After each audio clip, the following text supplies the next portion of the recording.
you started off in the paper card catalog era, and now we're in this era, Right. where I can look at everything in the world on the internet. Indeed. Can you put your finger on the most significant point in this transition totally? Well, I think that changed after my departure from here already. If I remember, I tried to go back.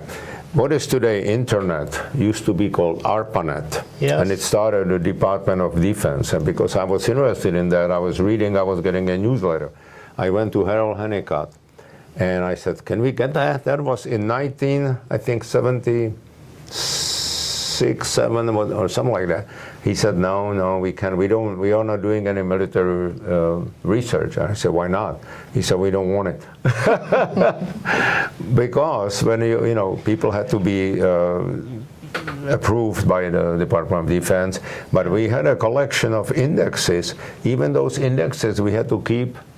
When we were still in Hayden, we had to keep them in the office, and they were not supposed to be used non-ASU people. They were security. So I would say the transition was gradual. One advantage that the science and engineering had, and you know what that was? The Sputnik.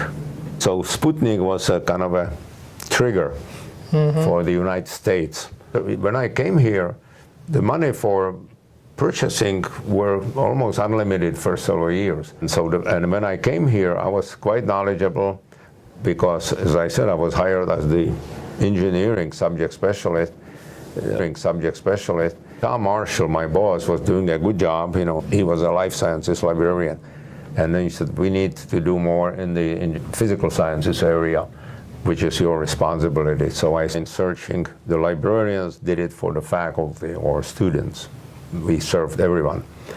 This was at the beginning, not online actually, it was what you would call offline.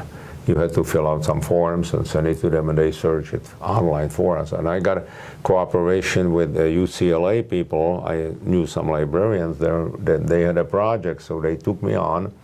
And through UCLA, our professors could send their researches. First they had to, write the search, the topic and whatever they were looking for, the keywords, and we mailed it actually to, there was no email. It was mostly for science engineering faculty. But in 1990, 91, 92, when I mentioned somebody I'm using email, people would say outside the university, say, huh, what is that?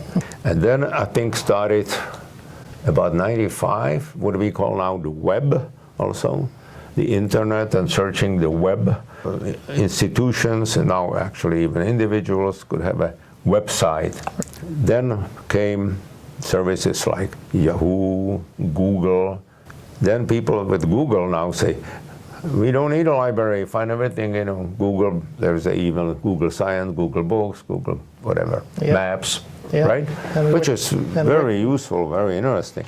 However, any faculty who is doing real research still has to use the databases that are not completely, maybe accessed through Google now. I access them through ASU, actually, because ASU library's website, asks you want to search journals, you want to search books, you want to search online, this, that, right? So I go into ASU catalog and I can search, for instance, Scientific American or Nature, these science journals. I actually getting Nature, right, full text, everything. And